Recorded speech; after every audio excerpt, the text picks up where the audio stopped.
Jessie Lynn's Ribbons. This is Cancer Q&A with the Hubby, Part 3. On July 18th, I chose the first chemo center, and we'll talk more about that later. That was... There's a long story, but we'll make it as short as we can. On July 29th, I got my port that morning, and John can explain the process about what we went through to get that, get the port placed, and I'll let him explain that one. Listen to this nonsense. So, at the very beginning, it's lengthy, I'm sorry, but I'm very passionate about this one. At the very beginning, they were like, okay, Jessie's going to be able to go and get this port done. You know, she can get it done at your local hospital right down near your house, and, you know, they'll give it to her under sedation. It'll be fine. That's what they said, sedation. Okay. You know, because in my world, sedation is, oh. And so I was like, okay, that makes sense to me. Well, as time was getting closer, and, you know, we had about a month to go, I'm the type of person, I was like, hey, what does this mean? You know, what is she being given? How much is she being given? You know, how long is she going to be down? The whole 9 yards. We were being given the runaround, so it was a nurse, it was a doctor, it was the staff. Like, no one could give us the answer. They were all telling us something different. And then the doctor went on vacation. Yes, and then the doctor went on vacation. That's wonderful. Nobody there to cover or back up or give you answers. But hey, I'm gonna go fly fishing or something. And so I'm calling around, and I'm calling every hospital in the area. It's like 9 hospitals. He pissed them off so bad. Oh, so where my... They called him by his name, which we can't. I'm not gonna say our last name. Again. But he called him by his name. Sir, no matter how many times you call every hospital out here, you are going to get the same answer. It all comes to the same place. And I was like, okay. I called the next hospital. Apparently, they aren't on the same phone tree. It was a general surgeon. Well, no, not yet. Oh. So this lady said, hey, yeah, we do that here, but we don't have the people to do it, so I'm gonna send you the information for a general surgeon. Okay, there you go. I was like, thank you. At least you gave me an answer. Oh, you're so welcome, blah, blah, blah, blah. I called this dude up. Hey, doc, this is the situation I'm in. Can you do anything to help us? He's like, sure. I'm the chief of surgery at this hospital, so come in on Friday.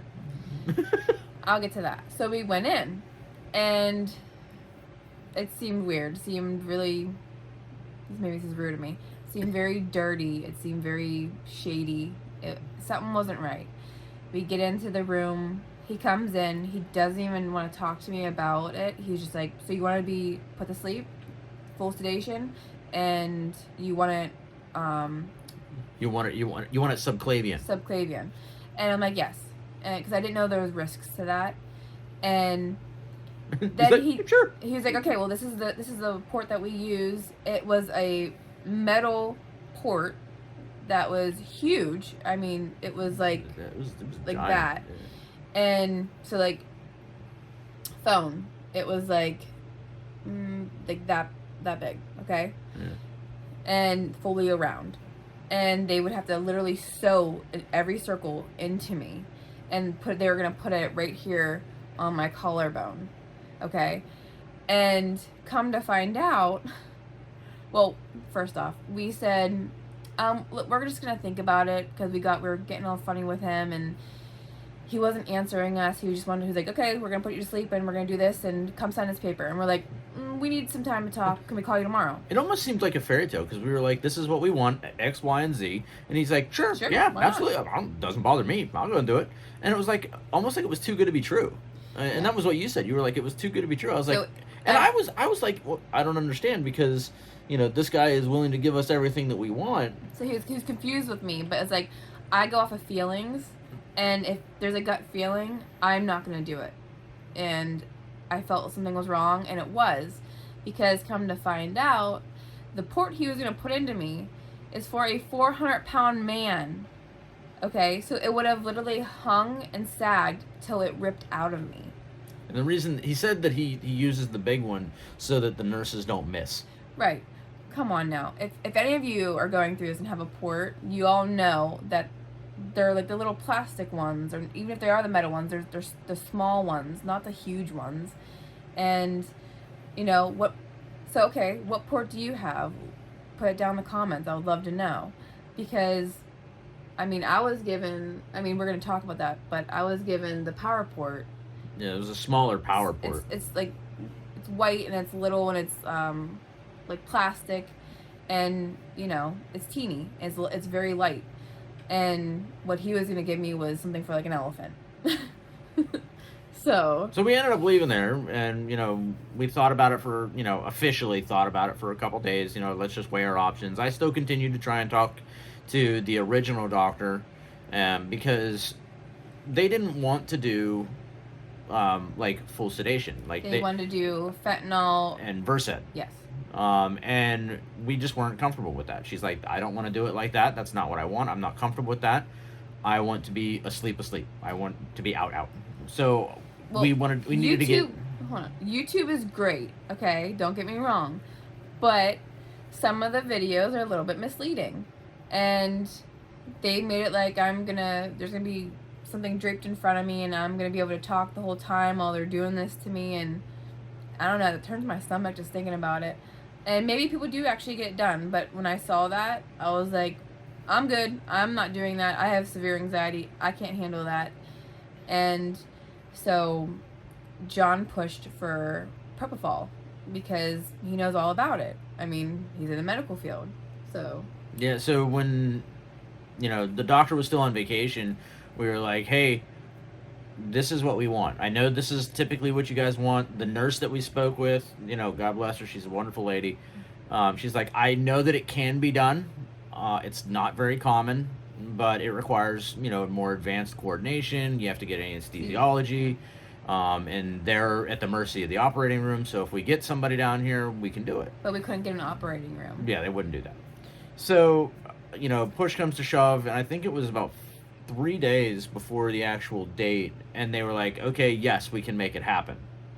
The doctor agreed while on vacation. Yeah, and he's like, we'll make it happen. You know, we got the anesthesiology on board, we'll do it under propofol.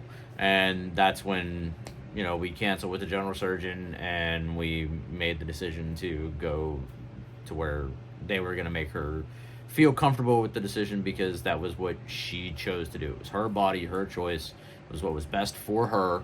That's what I needed. So that's where we went. So on July 29th, I went for my port.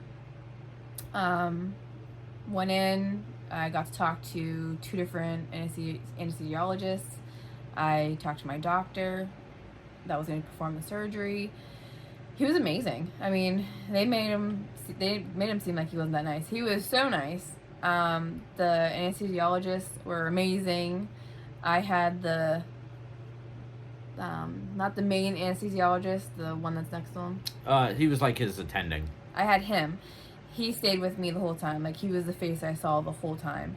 So I went back, and he was talking to me, and I was like, all of a sudden they get me on the table, and then all of a sudden I'm like, I'm feeling a little funny, like something's burning a little bit, but I'm feeling a little funny. And she's like, it's okay, you know, just keep talking to me. And we're talking, and then I start crying, so I'm like, I'm really scared. And he's like, no, it's okay. And he started talking to me about his daughter, and then he was like, how you feeling now? I'm like, well, I'm feeling, and that's the last thing I remember. And then next thing I know, I'm waking up, and he's right in front of me. John's to the left of me. My kids are in the corner to the left of me, and my kid is crying. And it was, I'm not laughing because he was crying. I'm laughing because it was so cute, and I just felt so bad for him. But he wanted to be there. He didn't want to wait at home. You know, he wanted to be a part of it. And I'll get more into talking about my kids without giving you too much personal information about them on a different video. But he's very sensitive. and this was really hard on him, and we had to explain, no, mommy's okay, mommy's not dying, it was just, mommy was just getting a port put in her, and we're okay. So yeah, so they did end up, so not only did she get the propofol, she did get the Versed. That was what helped calm her down before she went back into the surgical suite. I did have trouble breathing for a quick minute. And while she was under, they did give her fentanyl for pain. So she still did get the Versed and the fentanyl. However, to actually put her to sleep, they added the propofol, which was, really helpful. So she still got all the medicines that she needed. They gave her some steroids. They gave her some antibiotics, just to make sure that everything worked out well. So she was taken very well care of. So, again, it's very important to have someone to advocate for you. If you can't advocate for yourself, like I have anxiety talking to people, so this is actually really hard for me. But if you have someone who can advocate for you, or if you can advocate for yourself, you need to do that. And don't just take no for an answer. Push and push, because eventually they will crack and they will give you what you want, and it's really important to do that. A lot of times what will happen is nurses and doctors, they'll tell you that something can't be done, and they'll use this guise of, oh, the insurance won't ever approve it. Okay, so submit the request to get it done, and let the insurance tell you no, and then go and fight it with the insurance. It's your body, it's your choice. You know what's best for you, not a bean counter behind a desk, not somebody who only deals with you when you absolutely need to use them. It's you. So absolutely, if you cannot advocate for yourself, have a loved one, like somebody that is going to be there to look out for you, your personal advocate, to be there and knows your wishes, knows that when you want something, that it needs to be your way. Yeah.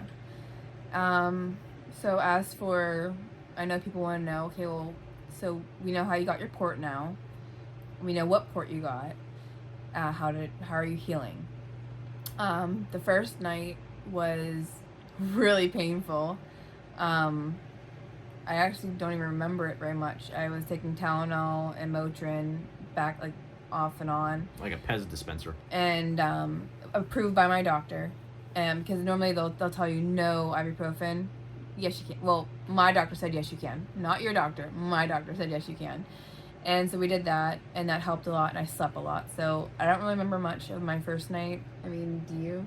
I remember waking up every 4 hours to give you some sort of medicine. It was very hard. She couldn't move very much. She struggled. She struggled to do very basic tasks to keep herself, to go to the bathroom, to sit up, to roll over. I couldn't put my pants up. He had to come with me into the bathroom, pull my pants down, and pull my pants back up. And I could barely wipe myself. And I was not going to ask him to wipe me. So I forced myself to do that. But I still have not very good range of motion with my arm. I'm trying the best I can. But I'm not healing to where I should be. I heal very slowly. I've always healed slow. So it still hurts me, and it's September 4th? Something like that. It's like no, they did September also say, 3rd, and I'm still hurting. It was also said that when they placed it, they didn't take into consideration where you would be sitting normally. Right. So I have very large breasts. I don't care. I'm a triple D. They're huge. And so when they did this procedure, obviously you're laying on your back, your boobs are chilling out, hanging, and they're not taking that into consideration. So hers didn't. Yeah. So if I don't wear a bra, I have severe pain of it. It pulls. I feel like it's being pulled down, and the vein in my neck is really tight, and it's not fun. And so I have to wear a bra at all times, even when I'm sleeping. And my port is a low profile, and it's in a pocket floating. It's not sewn down, nothing like that. It's just kind of just chilling in this little pocket. And so I guess I can I guess I can show you. It's red right now because I'm overheated, but it's right here, this line this is a rash from a Band-Aid. And then here's where it goes into my jugular. So that's fun. But that's it right there. And I can feel it literally right next to my heart. Like I said, hypersensitive, hyper aware. And so if my heart beats too fast or it starts getting a little slow, I'll start getting shortness of breath, and I can feel it kind of like chilling right there. And I don't like that. I don't know if anyone else feels that. Let me know. But my doctor said that's fine. It's normal. It can happen to some people. So that's what I went through. I'm still going through it. I'm still healing, and it still hurts for me. It might not for you, but for me it does.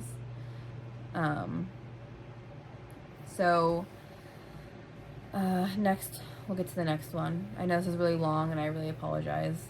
As of August 3rd, we had moved to a new hospital with a new oncologist team, and we love her, and we love the team. And so this is the same place that she didn't go and tour before. Right. So we got fed up with those. This was my second opinion. Yeah, we got fed up with those people where we were before. Which I'm going to explain that. And she went to the place that was her backup. Right now, I'm with my second opinion. And I don't regret it. I should have went with them in the first place. I know I should have never listened to the nurse navigator from my first opinion. So, you know, I would say for anyone, and I feel confident saying this, don't ever just stick with your first opinion. Get a second opinion. Get a third opinion. Like, don't, make sure if you feel comfortable, keep it. If you don't feel comfortable, go see somebody else, because it's worth it. You want to feel comfortable where you're at. So, yeah, I mean, you're going through a horribly traumatic thing. You want to make sure that, you know, you feel safe and comfortable. You have that warm and fuzzy with where you're being taken care of. It's really important. So we went there. I got to tour the facility, and it was not what she said. Yes, there's 4 chairs, but they're separated very far. There's a wall behind each one of them. There's a curtain that goes fully around you in a circle. I mean, you have the chair for, you know, your whoever's with you, your partner, your mom, your friend, whoever. Sport person. Or you go by yourself and you have a big ass suitcase. Who cares? Like, you have, there's enough room. Plus you get a TV. I mean, you have everything you need. And the chair is huge. My feet can't even reach the floor, and I'm 5'5", and I can't reach the floor. So it was really comfortable. And then we'll jump back real quick to the story about why I left the first doctor, my first opinion, and came to my second. So why did we leave the first doctor? Why don't you tell them? So when we were getting ready to start her chemo, at this point we had only met this oncologist one time, and that was the first appointment. And just so you know, my chemo was supposed to start on August 5th. So keep that in mind. Okay. So, you know, we had reached out and said, hey, we want to, you know, have another, you know, appointment with you. We want to talk to you about what's going on, you know, get some, you know, more answers to some of our questions, just covering all our bases. So we went, set that appointment up, had that appointment, and she's like, hey, are you still going to be here, you know, for your appointment? We're like, yeah, absolutely, we're going to be there. But and I said, can I please, I'm sorry, I'm going to cut you off. No. I was like, I would like to transfer all future appointments for infusions to the other hospital, my second opinion. And she says, oh, okay, that's perfect. That's perfectly fine. So I'm getting ready, you know, for my appointment, my first chemo the following week, yet she went and canceled every appointment, all 2 months worth. Yeah, the first 2 cycles, so all 6 sessions. She canceled, all because of what she assumed. So when I called her back the next day, because by the time I looked at so I talked to her, it was like 1:20 p.m. that day. And for some weird reason, I'm like, I need to go check my portal. I go check my portal, and everything's gone. And I can't call. It was 6:40. I couldn't call. So the next day I called. I'm like, can you tell me, you know, I'm not going to say her name, but can you tell me what happened? Where's all my appointments at?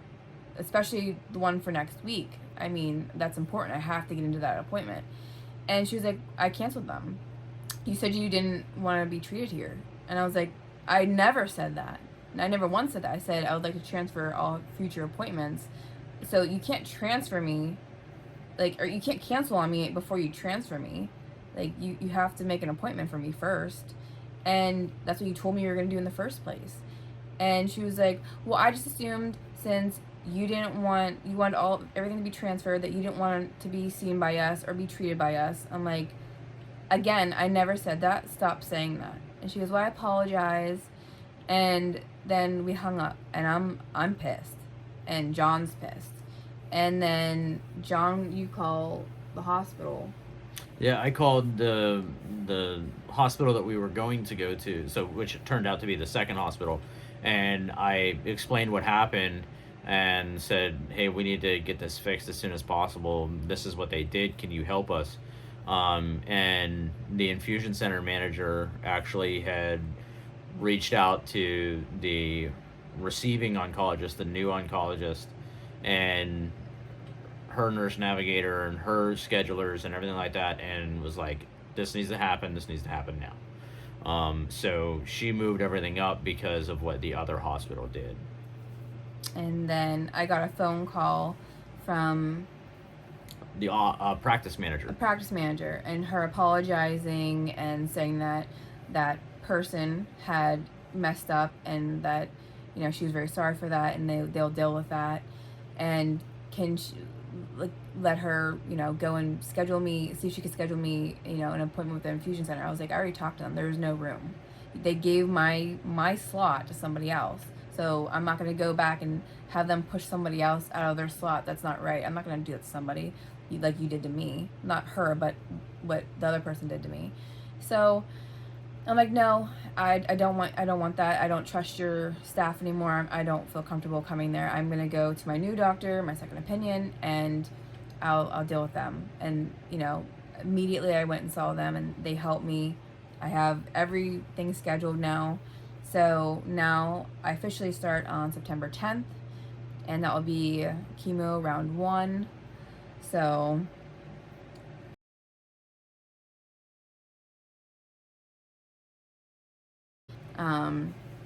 so the next thing we would like to talk about is, how has my diagnosis affected your job?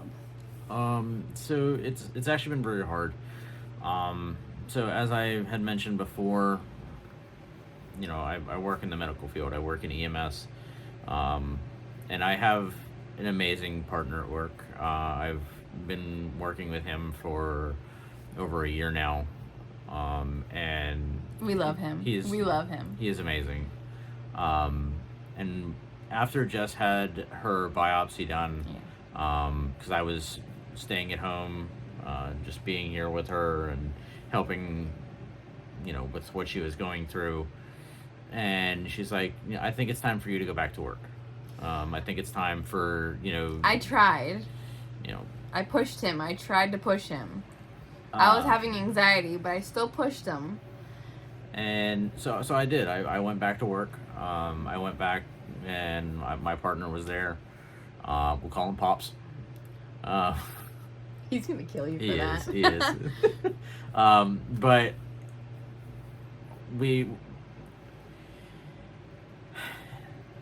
when I went back to work, it was really hard. I was there for 6 hours out of my total 12. I went to a total of 2 calls that night, and I didn't care about my patients. I didn't care if they lived or died. I didn't care what they were calling for. I didn't care that they needed help. And that's not like him. He cares about everyone immensely, and he'll fight for anyone.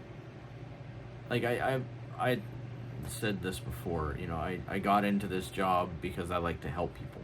I got into this job because I want to, you know, take care of people. Save their lives. Sometimes. Liver babies, almost. But when my partner saw that, Pops was like, something's not right. Are you okay? And I didn't, because at this point in time, Jessie didn't want to tell a lot of people about what was going on. And I held it close to the vest. I mean, he knew that something wasn't right, but he didn't want to push. But I told him, I says, I need to go back to the station. So we went, dropped off the patient, went back to the station, and me, Pops, and my captain all sat down together, and I told him, what I was feeling, and, Pops said what he, was going to say, and my captain was like, this isn't like you. You're obviously going through something, really, traumatic right now. I think it's best for you to go home and, talk to a medical professional before coming back to work. So I grabbed my things. I called Jess and says, hey, I gotta come home. And when he called, I was already in the middle of an anxiety attack. I needed him home. I wanted him home. So when he said that, he was like, should I come home or should I stay here? And I'm like, you need to come home. And he was like, okay, good, because I'm coming home. So, we don't live far from my station, so I got in the car, and, in a few minutes I was home. And when I got in, I didn't say anything to anybody. I got out of my uniform, and I sat in my bed, and I was just like, this is where I need to be right now. The next morning I got up, I called the VA, because I get all my health care through the VA, and I said I need to talk to my therapist. I need to talk to a psychologist about what's going on.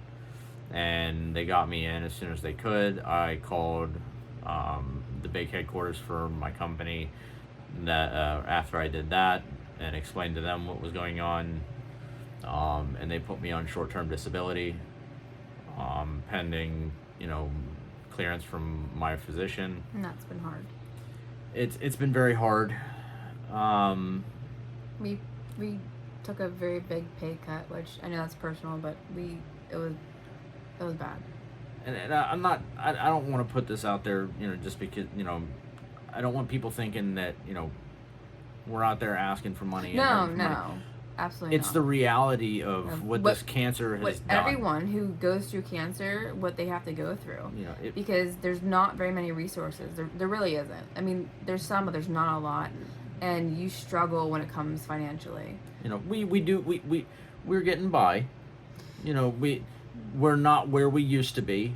But we're making it. We have food on the table. That's all that matters. Roof over our head, clothes on our body. That's really all that matters at the end of the day. And the kids are happy. I keep them busy painting. So we're managing, but it's not what it used to be. And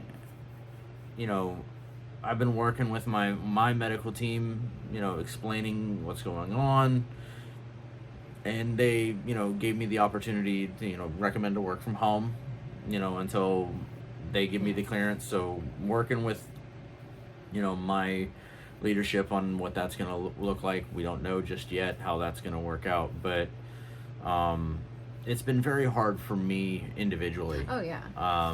He's a workaholic. He loves working. I love my job. I love my partner. She loves my partner. I love his partner. That's his work husband. It is. He is an amazing, amazing man. A wealth of knowledge. Great. He's a great wife. I'm.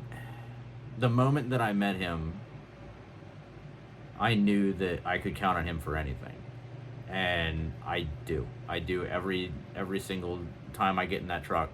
Every time I have a problem. I know he's gonna be safe. It didn't matter what was happening. I've gone to some of the worst calls I've ever seen in my life with this man. Yeah. And we don't need to think. We are just, the brainwaves connect. It's a 1 in a million partnership that I wouldn't trade in the world. But sorry, it's been very hard to not have, I'll call it a crutch of work. You know, I'm a workaholic. I love my job. Staying busy. He likes to stay busy. And not having that is very hard. So, you know, if you're a spouse or a loved one of, you know, a survivor that's going through this, you know that you're not alone. You are going to struggle in your own way. Yeah. So just understand that while we don't deal with the actual treatment, we're not, you know, surviving the disease. You're still going through it. So We- be kind to yourselves. Understand that it's okay to not be okay. You know, I have my good days and my bad days. So does he. You know, it's okay to ask for help. It's okay to take a step back and care about yourself. I have an amazing wife and partner and, you know, support system to know that when I am saying, no, I'm fine, they know me well enough to be like, you're not okay. Yeah. I worry about the fact that if I would have gone through this and I wouldn't have had a partner like Pops, what would have happened? What the risk could have been? Yeah. You know, he recognized, hey, you're not okay. And So you could have hurt someone. You never know. you know, He wasn't there. I could have not done the right thing, and I could have hurt myself. You know, I could have hurt a patient. I could have killed a patient. You know, I could have not done my job, which is take care of somebody to the best of my ability. But he made the right choice by coming home and them sending him home as well. So, you know, that is a wonderful thing to have, is people that know you when you're not you. So, you know, funny. So again, we don't want any sympathy. We don't, you know, don't feel bad for us. We wanted you to know what cancer was like with a partner, and, you know, maybe I'll make a video of what it's like with my kids, but their faces will be blurred and their voices will probably be changed, just for privacy reasons, and that will be the only video you see them in. But I want everyone to know. We did this, at least in my mind and my perspective, to help somebody else. Yeah. You know, we know what we went through. We know the struggles and the stress and the pain and the sleepless nights that we went through to get where we are today. Yeah. And, you know, Jessie has had a wonderful support system with, you know, the social media community and, you know, learning things through different people and, you know, groups and support systems that she's found, you know, throughout the time, that, you know, were a great resource, but not our specific situation. So if, you know, throughout this entire video, If you relate to anything, if it helps you at all, then that's what this was for. You know, it's not about us. no, we just want you guys to be okay. We want the person that follows in the footsteps, that goes through what we go through. You know, the port story is an amazing one that a lot of people can relate to. You know, advocating for yourself, having that advocate fight for you. If that, more than anything else, helps somebody else going through this. And it doesn't have to be just with cancer. It can be with anything. Like, you are in charge of your medical care. It doesn't matter what anybody else says. You are in charge. And if that helps just one person, then this entire video was worth it. Yeah. And so, yeah, again, it's not for sympathy. It's not to try and get attention or to get do money anything. or anything like that. We just want you guys to know that you're supported. We're here. I'm here to talk. He's here to talk. He'll talk through my, you know, my page, but like, we're here. We understand. We're going through it, so we know. We might not know everything, but I'll research to the, you know, I'm blue in the face for you. We'll find it. On a lighter note, we want to end this with one more time. I am not a medical professional. So please, anything I have said in this video, do not do. Take it with a grain of salt. Consult your own doctor. What my doctor does with me is not what your doctor may do with you. And I just want you guys to all be safe. So my treatment's my treatment, your treatment's your treatment. Everything we went through that we talked about, that's our situation. That may not be your situation. So just know that. I am a medical professional. I am not your medical professional. I am not a licensed oncologist, a certified doctor, a lawyer, anything. I am an EMT. I highly recommend anyone and everyone speak to their own licensed physician about their own medical care. Please. We beg you, please. But thank you. I do apologize for this being so long. I wasn't expecting that. And I do apologize for getting a little bit emotional. Again, I'm not like that. I know that it's a good thing, but that's just not me. You'll come to learn that. But I hope you guys all have a great day or great night, depending on where you are. And I will see you guys again next time. Thank you for joining. Bye, everybody. Bye.